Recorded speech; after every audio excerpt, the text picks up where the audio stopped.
Welcome to Ghouls Night Out with your hostesses, Brandy and Jody.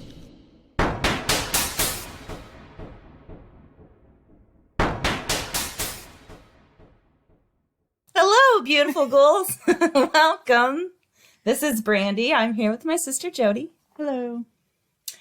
So, hopefully, we have fixed our technology issues for the moment. Hopefully, this sounds okay. We're really working on it, we promise. But just bear with us. We don't know what we're doing. We've said it several times. But anyway, so a couple of weeks ago now, Dawn wrote us again with her story. So I'm going to go ahead and read that. Okay. She starts, "Hello there. I hope you two are doing well. I'm finally getting around to telling you my next story. This may be kind of long, and I'm sorry about that. So as most of my stories start, my daughter and I have been out for the evening. On this particular night, we come home, as usual, and I head right upstairs to my bedroom to put on my pajamas. I decided to go then out to the living room and watch some TV. As I'm walking down the hall and am right in front of the room, I hear what sounded like the closet door shake uncontrollably hard and fast. All the closet doors in my house are the bifold accordion-style doors, so think of opening the doors and taking just one of them and shaking it back and forth as hard as you can. That was the sound. I stopped right in front of the door as the sound surprised me. All of a sudden, it started again, sounding just like the closet door being shaken hard and fast. I didn't waste any time hightailing it downstairs. I was taking the stairs down 2 at a time and must have sounded like an elephant going down the stairs because my daughter came out of her room to see what was happening. I grabbed her and pushed her back into her room and slammed the door. I told her that I thought someone was up in Forrest's room. I'm not one to get scared easily, but this literally almost had me in tears. I was so scared. My daughter locked her door and asked me what we were going to do. My first thought was to call my neighbor. I figured he could come over and check things out. Of course, my phone was upstairs, so I didn't have my neighbor's number. My daughter had her phone, but there wasn't anyone I could call from her phone that could come over. Besides, who remembers phone numbers anymore these days? She suggested the police. Me being me, I said absolutely not. I'd go check out the room before I called the police and embarrassed myself when they found nothing. Yeah, I'm smart like that. I figured that I needed to find some kind of weapon so I could at least feel a little bit more secure. My daughter had nothing in her room but a mini hammer. Yes, a mini hammer.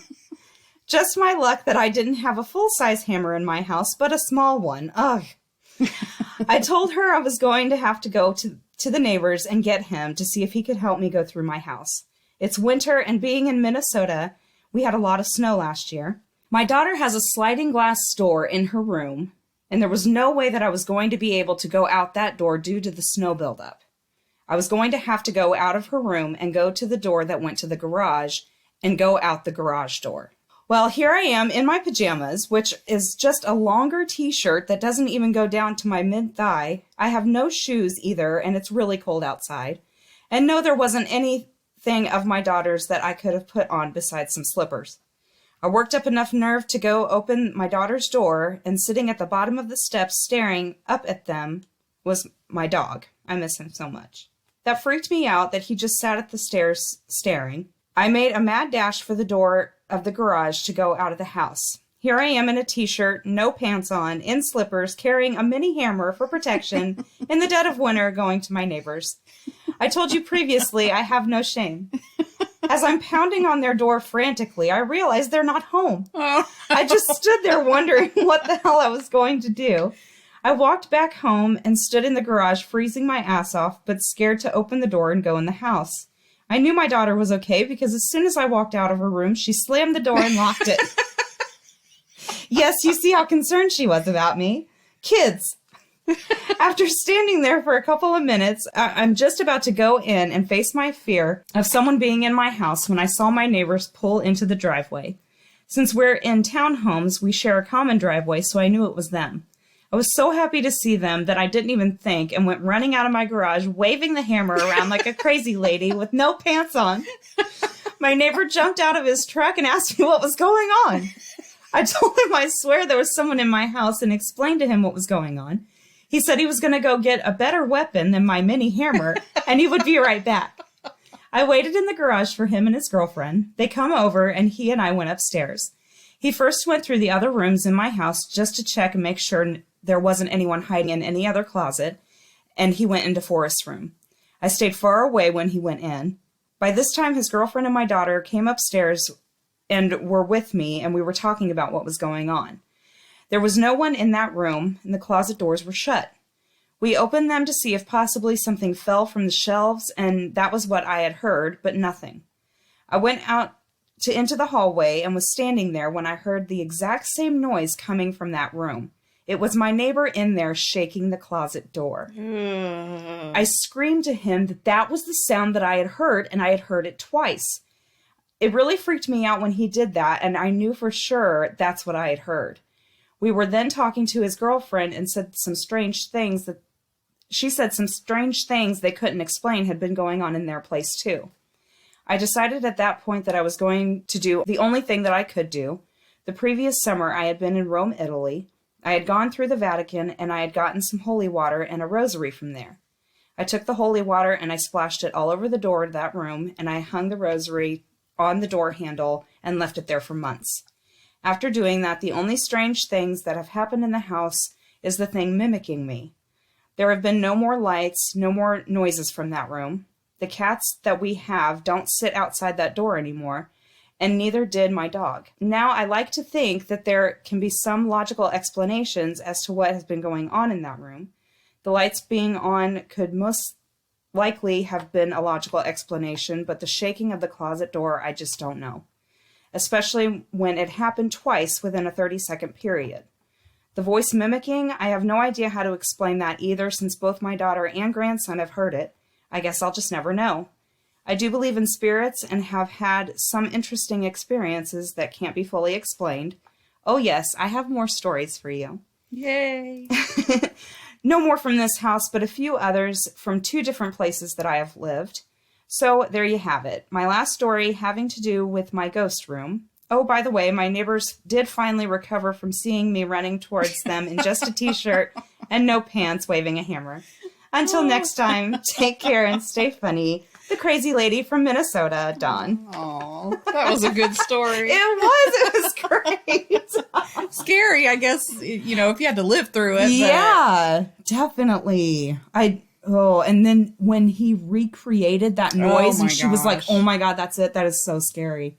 I mean, I just don't know. And it's so weird. It's just in that one room, I've heard lots of stories like that. Crazy. Where it's like they stay in one little spot. Yeah. And that's it. But then the holy water and the rosary, that helped? Yeah. Ooh, I don't know about that. Yeah. Crazy. Thank you, Dawn, so much for writing in again. We so appreciate it, and we can't wait for more. I really don't remember what these are. I did these 2 weeks ago. I believe these are embarrassing moments. Okay, so first one. My now husband and I were at the end of an Italy road trip, and we were dropping off our rental car in Naples, where we would board a train to Milan. Because Naples is known as the birthplace of pizza, we decided to get some before our departure. A few locals recommended a popular place, so off we went, thinking we could grab a quick slice. Wrong. We ended up waiting over 2 hours for a small pie, and then we had to race for our train. It was our first time taking the train in Naples, too, so we weren't even positive where the station was. Luckily, we made it, though I was extremely sweaty once we got to our seats. I went to the bathroom and changed into a dry bra and t-shirt, throwing the drenched clothing in my backpack. Once I got back to my seat, I started rummaging through my backpack and moving items around. I must have been really disoriented because a few minutes later, after I had sat back down, the man in the seat behind me tapped me on the shoulder. I believe this is yours. It was my sweaty bra and t-shirt, which had somehow fallen into his lap.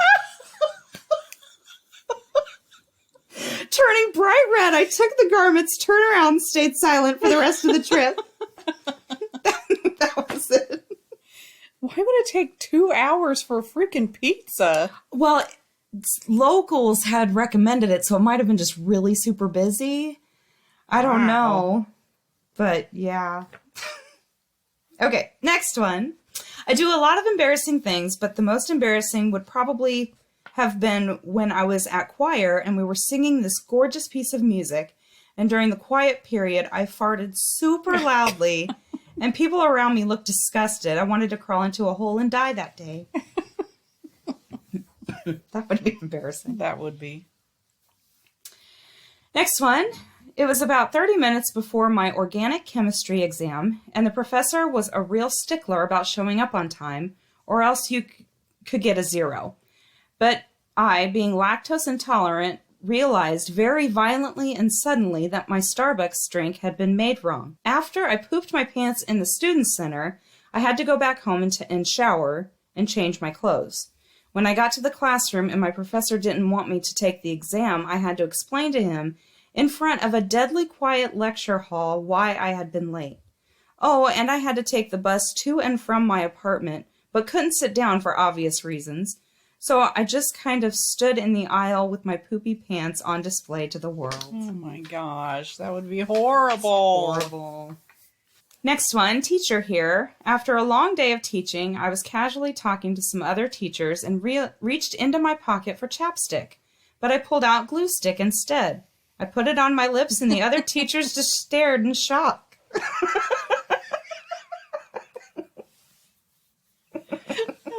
I guess he was done talking for the day. Oh my god. That's so funny. Okay, next one. During one of our Beauty and the Beast performances, I found out that it was not a good day for my vocals. At the end of Human Again, my voice cut out halfway through the sustained end note, and I was standing there with my mouth open, making no sound until the song finished. Safe to say, I came off stage brutally humiliated. Oh my god, that'd be horrible. People in the audience were probably like, what's going on? Except for Or like, they just thought the microphone cut off or something. I don't know, but like the one singer in the audience was like, I know what that's like. Your voice just stops. Oh gosh, okay. Next one, I screenshotted a WhatsApp conversation with my sister and sent it to my friend saying she's just being a bitch. Only I didn't send it to my friend, I sent it back to my sister. Oopsie. Next one, I ran into my hot dentist while shopping and spent 10 minutes talking to him before realizing I was swinging around a pair of panties. Fast forward to checkout, I was still embarrassed and telling a friend, at least you didn't hold a pair of panties while talking to your hot dentist, only to turn around and see him right there. Oh my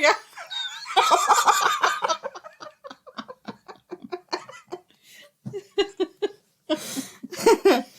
Oh gosh, okay. Next one. I thought the person interviewing me for a job wanted to shake my hand, but he actually just wanted the pen in my hand. Yeah. Next one. I silently farted in line going through security at the airport, but it was so bad that everyone else around started reacting to it. Oh, Ooh, that's no good. silent but deadly. Yeah. Next one. I accidentally sent my orchestra teacher a video of me crying. We had to record ourselves playing the music and send it to her so she could grade it, but I left it off to the last minute and was really stressed, and it was really late at night, so I decided to cry for 10 minutes to relieve some of the stress, then start recording. Unfortunately, I caught myself crying in the beginning of the video and didn't realize until the next day after we had a one-on-one lesson together. She asked me a bunch of questions about how I was feeling and how stressed out I was, and I had no idea why.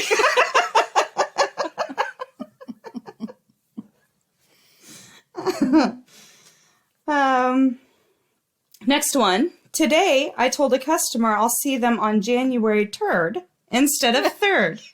I felt like I wanted to die.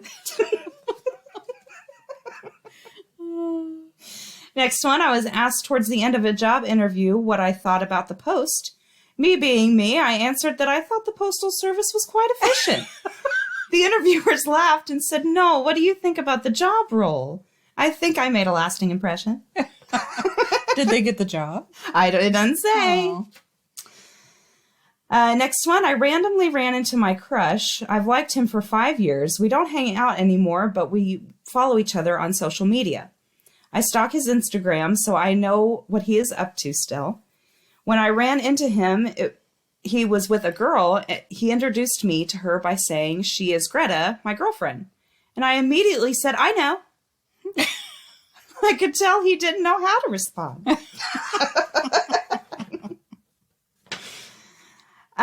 Next one, I had to call maintenance in the middle of the night for a noise coming from my utility room. As he was in there, I spotted that my dildo was on top of the sink.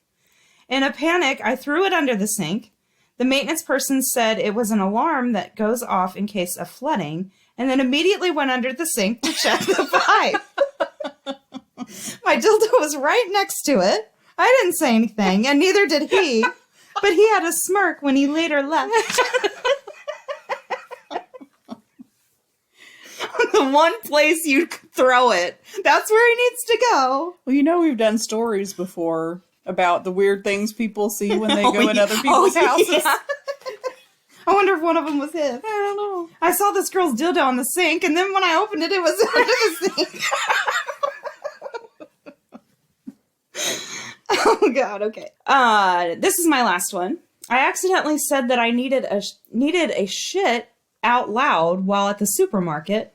The cashier lady looked at me for a second and then told me what aisle the toilet paper was in.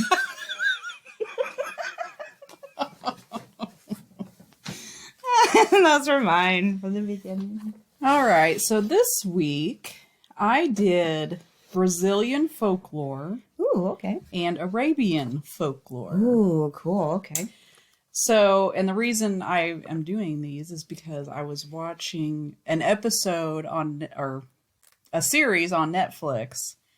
It was one of the dubbed over ones because it was in Brazil. Oh, yeah.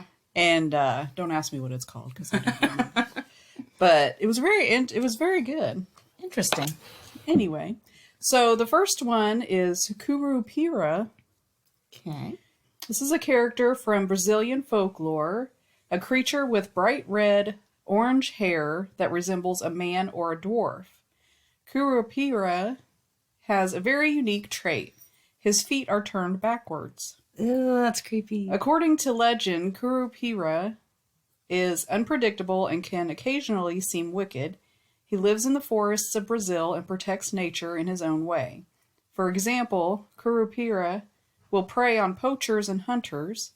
He will also protect animals who are taking care of their offspring. Kurupira uses its backward feet to create footprints to confuse hunters and travelers by leading them to its starting point. Ew, that is so creepy. And this character was in that show. Ew. And it was weird. It was very weird. Oh my gosh. Let's see if I can pronounce this. Mula sem cabeça. I don't know. Okay. This folkloric character is a headless mule that spits fire from its neck. The Mula sem cabeça is one of the most popular tales of Brazilian folklore. According to the legend, the mule runs through the woods and fields, scaring people and animals. One way to identify this creature is by the sound of a loud whinny accompanied by a loud groan. Ew. There are several versions of the Headless Mule. One of my favorite, whoever wrote this, is that a beautiful woman was dating a priest. As punishment for the sin, she turns into this monstrous being on Thursday nights, especially in the full moon. Weird. That one was not in the show. You know what that reminded me of? What? That would be like the offspring from Shrek, Donkey, and the Dragon. Ew, they'd have a headless baby? Well, that headless donkey that spits fire out of its Yeah. neck? Ugh, That's creepy. that is. Bodo Cor-de-Rosa? Okay.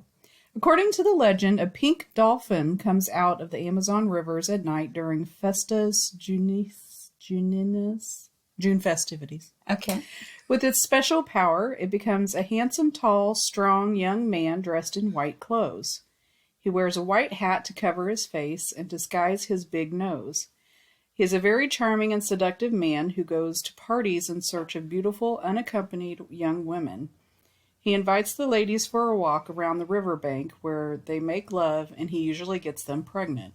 The next morning, he turns into a pink dolphin again. How rude. That is rude. And in another story, I heard that he always wears a hat to hide the blowhole on the top of his head. That's weird. Yes. Ayara, also known as the Mother of the Waters, Ayara is a beautiful brunette mermaid with black hair and brown eyes. She attracts men with her beautiful and irresistible singing, which echoes through the waters and forests. The victim follows Ayara to the bottom of a river, a place from where he never returns. The few who can escape unfortunately go crazy due to the mermaid's spells. In this case, says the legend, only a ritual performed by a shaman can free the man from the spell. Crazy. And how can she be a brunette mermaid with black hair? I don't know. It doesn't make sense, does it? And I was thinking, okay, brown hair, and then you're like with black hair, and I was like, oh shit. What? Well, they're confused. Saucy Pereira, maybe? I don't know. Saucy is a very playful character in Brazilian mythology. He has only one leg, wears a red cap, and walks around with a pipe in his mouth. Initially, Saucy was portrayed as a demonic Indian boy with 2 legs, dark color, and a tail. With the influence of African mythology, Saucy turned into a black boy who lost his leg fighting Kurupira. I don't know. Inherited the pito, a kind of pipe, and won the red cap from European mythology. Saucy is pure mischief. He is very playful and likes to make fun of animals and people. He loves to play pranks such as distracting people who are cooking so that the food burns on the stove. As a kid, I was crazy about a TV show called, I'm not even going to try to pronounce that. The house cook would bake amazing pies and put them by the kitchen window to cool. Then Saucy would come and steal the pie. He also likes to hide kitchen utensils, bang doors, and let the farm animals loose. Well, sounds like a mischief kind of guy. Yeah. And then these are the Arabian folklores. The legend of Aladdin's wonderful lamp.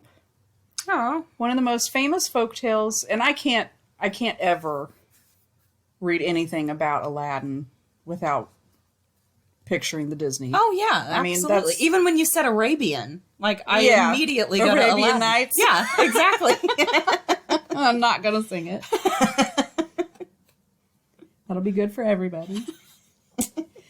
One of the most famous folktales from Arabia, the legend of Aladdin has captured the imagination of children and adults from all over the world. Part of the collection of legends in the Book of 1001 Nights, the story tells of the young impoverished man Aladdin who embarks on a series of adventures after being tricked by an evil sorcerer and coming into contact with a magical genie who helps him win the love of a princess. Oh, I love it. Loved that cartoon. Heck yeah. Have you seen the live version with Will Smith yet? No, I haven't. Oh my gosh. I thought I would hate it because I love the cartoon so much. Yeah. Oh, they did a great job. Did they? I'll have to So watch it then. good. Because, yeah, I'm like, you can't. Exactly. I was like, I'm going to fucking hate this. I'm going to turn it on. Robin Williams. Exactly. How do you even compare? Exactly. And I was like, this is going to fucking suck, but I pay for it. I pay for Disney Plus. I might as well watch it. I loved it. Oh, I'll have Loved to it. watch it. All right. The mythical creature of Bahamut. Let me see. Bahamut. That sounds right. Yeah. Known as a giant and monstrous fish that lies in the deep ocean, this mythical creature was believed by ancient Arabs to hold up the earth itself. In this myth, the giant ship...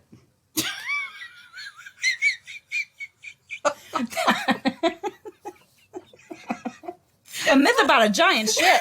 We have never had anything. And with as much as we talked about shit in the beginning. We haven't for a while. I know. In the beginning, it was like every episode. Sorry I brought it up again. In this myth, the giant fish carries a giant bull. What? How did you get shit from fish? I thought it was going to be ship. I don't know. Fish has the sh in it, and I don't know. I like, okay. That's great. In this myth, the giant fish carries a giant bowl and gemstone on its back, which an angel stands upon to balance the earth and sea. Okay, that took way longer to get through than it should have. Way longer. The Monster of Nasanaz. A horrifying monster of Arabian mythology, the Nasanaz was believed to be an offspring of a demon and a human with the powers to kill a person and make them fleshless by simply touching them. The Nasanaz was believed to have only half a head and half of every body part, which he uses to make giant leaps with only one leg to catch and kill unsuspecting humans. Holy shit, that's terrifying. Yeah. Damn. The Legend of Ali Baba and the 40 Thieves. I think it's Ali Baba. What'd you say? Ali. Oh, Alibaba. Ali. Another famous tale from the legendary Book of 1001 Nights. This legend tells of the poor woodcutter Ali Baba, who is hurled into a wild adventure when he discovers the hidden den of thieves with the magical words of Open Sesame. Ali Baba eventually escapes from the evil thieves and discovers their enormous cave of treasures. The mythical creature of Shadhavar. A mythical Arabian creature that came out of the medieval ages, the Shadhavar was believed to be a unicorn-like creature that has one giant horn and 42 branches that spread out from this horn. Many legends told of the powerful music that could be played with this magical horn with the wind that blew through its many branches. The legend of Sinbad the Sailor. Another famous legend commonly thought of as originating from what is now Iraq. This legend tells of Sinbad, the famous sailor and explorer. Although there are numerous tales of his adventures, most of them deal with Sinbad's encounters with magical creatures, foreign lands, and triumphs over powerful monsters. The mythical creature of the Rock. The Rock, a popular mythology of ancient Arabs, is an enormous legendary bird of prey and is often written about by sailors, fishermen, and explorers who swore they saw this magical creature while on their adventures. The Rock has often been compared to Western mythical creatures such as the phoenix or the thunderbird. The Lost City of Atlantis of the Sands. The lost city of Atlantis of the Sands, now shrouded in myth and legend, was supposedly an ancient city in Arabia that was destroyed and buried under sand by a series of natural disasters caused by angry gods. Many explorers continue to believe in this tale and search for this lost city, with some believing it to be located somewhere in the southern deserts of modern-day Saudi Arabia. The legend of Zarqa al-Yamama. In Arabian mythology, Sarka al-Yamama was a powerful woman with incredible powers and magic. Legend says that she had brilliant blue eyes which helped her foresee the future and predict events, but she was eventually killed by jealous enemy tribes who tore out her eyes and crucified her. Of course they did. Exactly. The Monster of Kurupira. Made popular through Arabian folklore, the Kutrab is said to be a werewolf-like monster who is a type of demon or jinni. The Kutrab monster is often depicted as similar to the Western concept of a ghoul, as it is written to be the dweller of graveyards and devourer of corpses. Ew. Crazy. That's not our kind of ghoul. No, no. It's not a beautiful ghoul. That's right. That's all I got. All right. This week I did scariest things that's happened to people, and it isn't necessarily paranormal, but some of them are. The first one, I was about 5 or 6 years old living in Dallas, and I was in the nurse's office when the tornado warning siren went off. The nurse ran out of the room towards the other side of the school, leaving me behind. What? Yeah. The lights had gone off, and I didn't want to be alone, so I went to follow her and ended up on this ramp that connected both sides of the school. To the right of me was the cafeteria, and on the left was a wall with floor-to-ceiling windows. It was so dark outside that I could barely see anything out the window. The sound of the siren combined with the intense wind scared me the most. By this point, I was in tears and just stood there for who knows how long because I was so scared. Then the vice principal came running up the ramp, scooped me in her arms, and asked whose class I was in. I remember walking into the classroom and seeing my teacher with a flashlight in her hands, huddled with the other students in the middle of the classroom. 16 years later, Miss May is still my hero. Aw. A fucking bitch nurse. What the fuck? I know. 5 or 6 year old? Yeah, you. Oh my god, I hate that person. Okay, next one. So have you ever seen what you thought looked like a person out of the corner of your eye, but they disappear before you get a good look at it? I was on Netflix and browsing Reddit when I saw a head peeking out from the stairwell. When I looked at it, it was still there. Yeah. It slowly moved its head back behind the wall. I got a good enough look at it that it seemed to be charred or burned. The thing that creeps me out the most is that my puppy, who was with me at the time, looked at that spot for the next 5 minutes with his hair and ears perked up. Ooh, that gave me chills. I know. Like, just staring at each other. Ugh. Okay, next one. I was on a Girl Scout trip staying in this older house in Sandy Hook. I think I was around 11 or 12. We were all in bed, and for some reason I wanted to go downstairs. I remember hearing the parents talking in the downstairs kitchen, and I was walking toward where I saw a lit-up room. Then it all disappears, and I'm standing in the middle of an empty, dilapidated room, random crap, plaster on the floor, no furniture. I freak out and try to retrace my steps back to where I thought the adults were. I wander around for a bit and finally find a staircase. Weird, the staircase was blocked by a couch at the bottom. Then I realized I had been sleepwalking and somehow managed to go up to the 3rd floor where we were told not to go. Ugh. I know. That's weird. Like, did they fall asleep while they were walking towards the, like, what? I don't know. That's Crazy, weird. I know. Next one, I was coming home really late one night and backed my car into the driveway as usual. It was a cloudy, dark night, and the porch light was off. The front porch of my house is old and made out of wood. It's about 3 or 4 feet off the ground with a small space to crawl underneath. As I climbed the stairs, I felt my ankle get caught on something, tripping me up a little. I looked down, and there was a hand grabbing my ankle.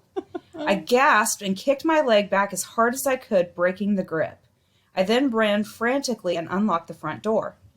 I finally managed to open the door and get in. I was freaked the fuck out, but looked out the front window through the crack in the curtains while finding the number for the police department.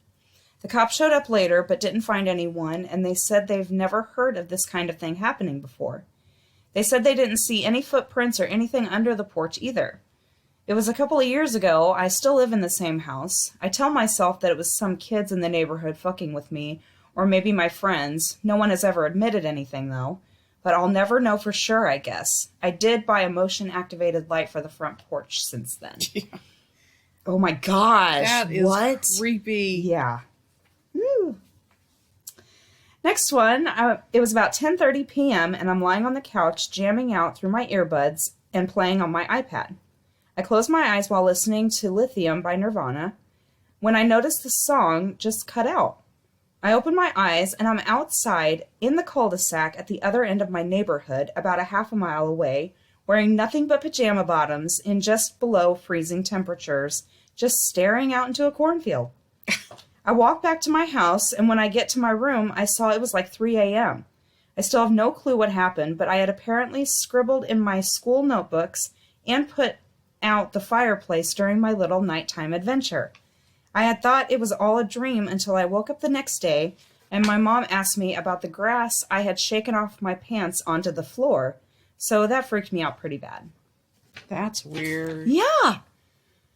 Just 1 minute you're doing something, and then the next you're like, Staring at a cornfield? yeah, what the fuck?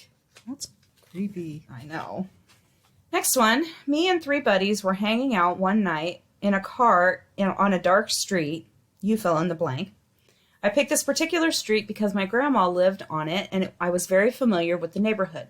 I knew the families that lived in most of the houses on the block, and they were elderly people. When we pulled up, I surveyed the houses. Everyone's lights were off. We should have no trouble parking here for as long as we wanted. I had the driver park in front of my grandma's friend's house on the corner. My grandma's friend, a lot like my grandma, was an old woman who went to bed early. No family lived with her, and I have known her most of my life. My grandma's friend lived on a medium-sized lot, and her house was up on a small hill. The hill was small but pretty steep, and a nightmare to mow. I'm sitting in the back behind the passenger seat. The car is still running at this point. We haven't been there for more than 2 or 3 minutes. We had just begun our activities when I catch a glimpse of something moving in the passenger side mirror. I look out the window, and what I saw scared the fucking shit out of me then, and it still scares me to this day over 10 years later.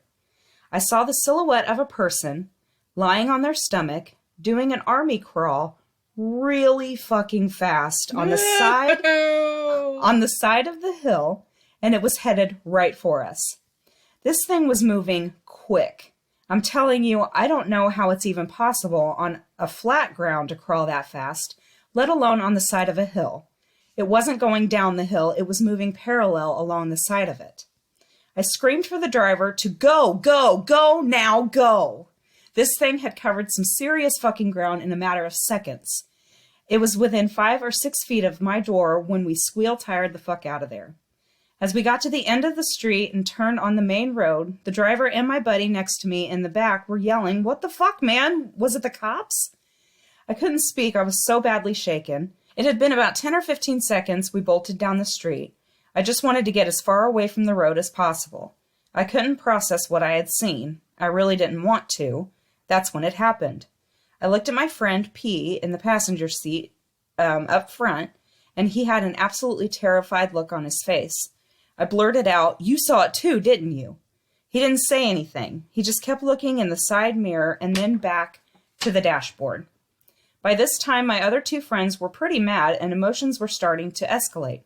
I told them I saw somebody or something crawling toward the car really fast. I asked P to back me up. All he did was nod and then asked us to drop him off at home. I wanted him to tell us what he saw, but he refused. All he would say is that he saw something. At the time, that was good enough for me. I was just relieved I wasn't the only one who saw it and was freaked out by it. To this day, I don't know who or what it was. I hated going to my grandma's house after that at night, and I never really wanted to be around her friend after that either. The thought of a 60-something-year-old woman army crawling that fast at 1 a.m. scares me even more. Oh my God. What the fuck was I that? don't know, but that gave me serious chills. I know. Woo. Okay, next one. I was watching The Exorcist when I was 16, and my grandmother came home and told me to turn it off because that was the last movie my grandfather had watched the night he died. About 20 minutes later, I saw him rocking in the chair next to my couch, and no matter how many damn times I pulled the blanket over my head, he stayed there until he looked at me, smiled, and vanished. Still can't watch that movie to this day without freaking out about it, and that was 18 years ago. Yeah? That's fucking creepy. Yes, it is. Sorry, Grandpa, but... Quit being creepy. Yeah. Okay, next one. A house I lived in a couple years ago, I would hear a kid running around at random spots in the house. I could tell it was a kid because of how light the footsteps seemed, plus every now and then I'd hear a kid's laugh. Me and my ex would stand in the kitchen and would suddenly get cold, even though it was in the high 80s in the house due to a shit AC unit there. We moved out shortly after, hearing that plus random cabinets shutting themselves now and then didn't help. Next one, I fell asleep on my couch around 6 or 7 p.m. and woke up at 4 a.m. in the middle of my backyard, and it was raining. Oh, that sucks. Yeah. Still freaky as shit. Mm-hmm. Next one, about 5 years ago, I was still with my ex at the time. There was one night she spent the night at my place. She always told me that she felt like there was someone in my room, but obviously it was just the 2 of us. She said that one night I woke her up from my sleep talk, and it sounded like I was talking to someone. She asked me, "Who are you talking to?" And apparently I replied, "That person over there, can't you see?" She woke me up straight away, and I slightly remember talking to someone at the time. By the way, I should probably fill in that there's a graveyard near my place, but it's pretty far away.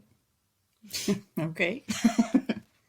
Next one, when my grandmother was coming to the end of her life, she had a serious brain tumor that was messing with her vision and memory. She came to live with my family because she couldn't take care of herself anymore. Honestly, she was very paranoid, and there was a lot of creepy experiences I had with her, but in particular, she would always mention this little girl who lived in our house. The little girl would come to her crying, and my grandmother would want to know why no one was taking care of her. She was frequently worried that the girl was being neglected or abused, and said that she could hear her crying from upstairs. Not really paranormal, but I always was thinking, what if the girl is real and only she is lucid enough to actually see her? Creepy. Next one, I live in Charleston, South Carolina. So the house I rented last year was built in the mid-1800s. Things would often fall off the counters, and we would hear crashing noises all the time. And when we went to go investigate, stuff would be lying broken on the floor, even though no one else was home. The weirdest occurrence of this happened when my roommate and I heard a noise from the kitchen, and when we walked in, there was a painting in the middle of the floor, about 7 feet away from where it was hanging, and the water was running.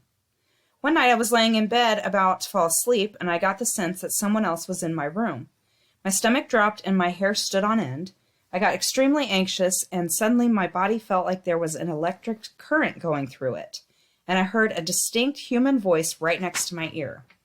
It was a man's voice speaking complete gibberish.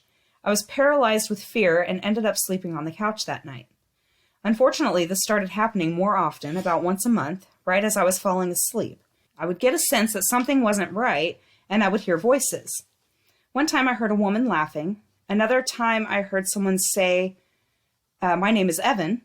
Sometimes it was just gibberish. On 2 occasions, I felt like my body was moving when it actually wasn't. One time, my body felt like it was levitating, and another time it felt like it was being dragged across the floor, while I also could feel my body laying in my bed. It was very odd.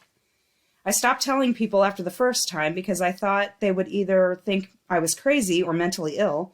I honestly thought I was either schizophrenic or possessed. I was so fucking scared to even go to bed, and I found out what sleep paralysis was, and all the symptoms fit. The electric current feeling running through my body, the hallucinations and temporary paralysis. I was so relieved to have a medical explanation. However, I had never experienced before moving in that house, and I have since moved out and have not experienced it again. I'm a very logical person, and I'm happy to accept sleep paralysis as the answer, but part of me feels like it was something more. That's what it sounds like. It does. Next one. 2 weeks ago, I got out of the shower to find a man's handprint on the upper part of my bathroom mirror. I haven't had a male over at my place in over a year. That's creepy.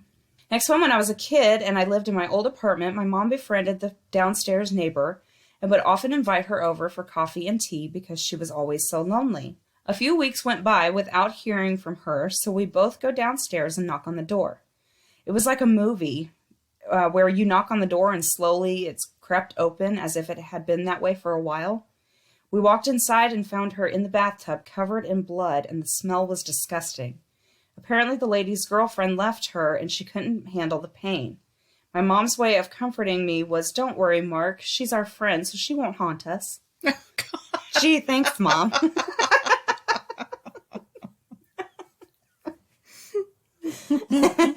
I mean, what else do you say? Being a mom's heart.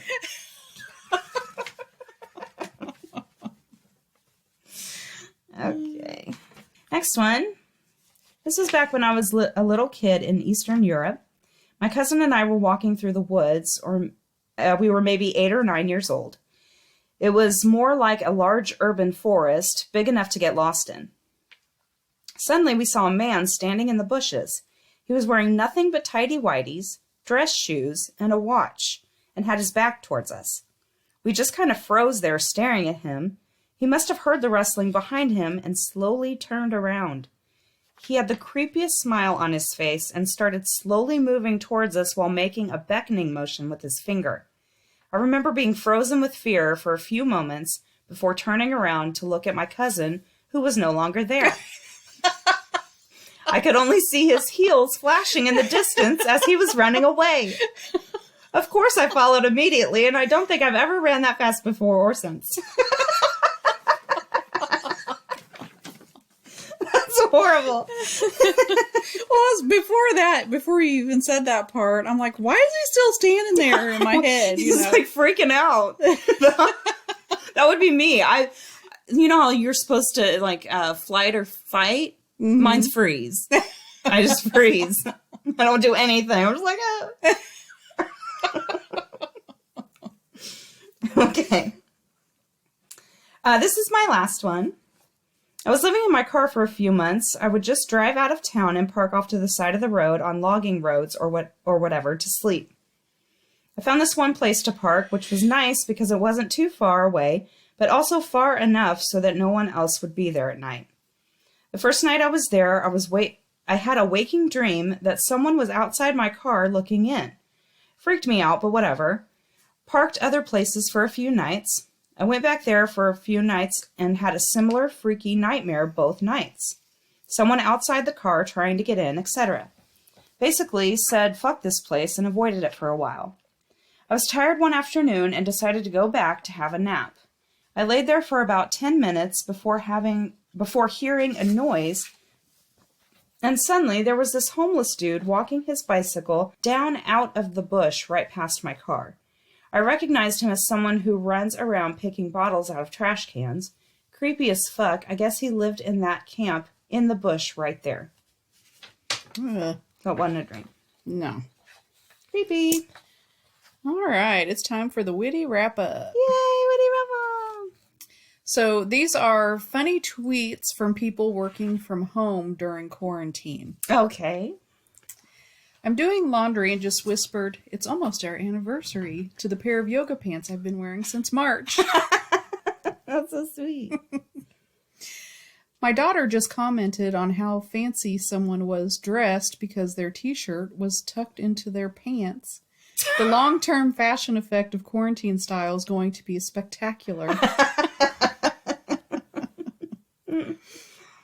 Every day during quarantine, I put on the ugliest clothes I can find. I swear to God, I'm addicted to looking like ass right now. Truly hideous stuff. I want to see. I'm very curious. It's Sunday. Everyone remember to change into a new outfit for the week.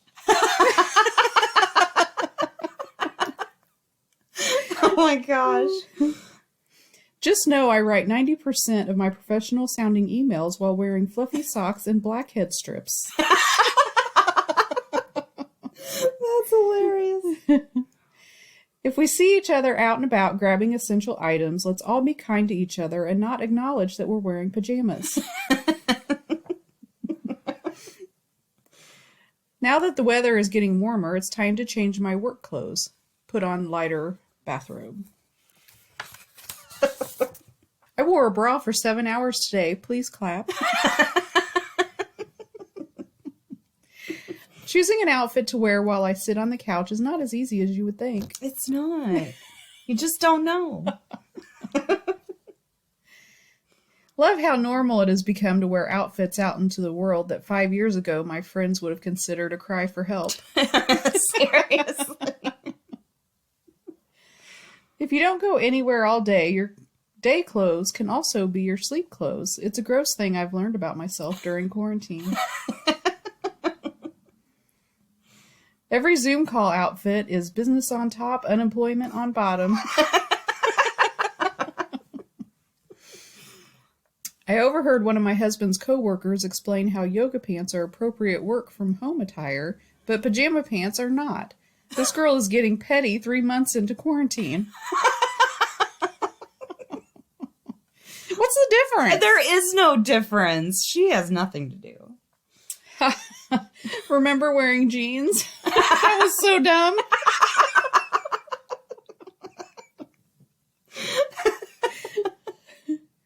LOL, no, sorry, I'm never wearing anything uncomfortable again. Exactly. That's been like my whole life. I know, that's how I always was.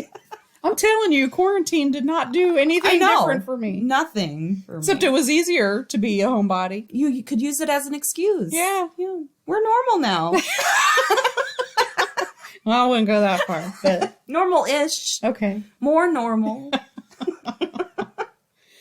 Just put on a pair of sweatpants I forgot I even owned. It's like hitting the quarantine lottery.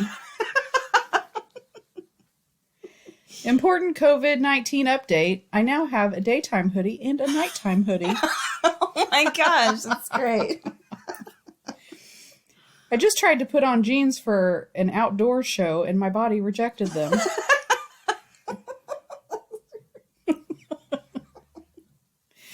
Got dressed in real clothes today and felt like a supermodel walking the runway as I entered the grocery store. That's great.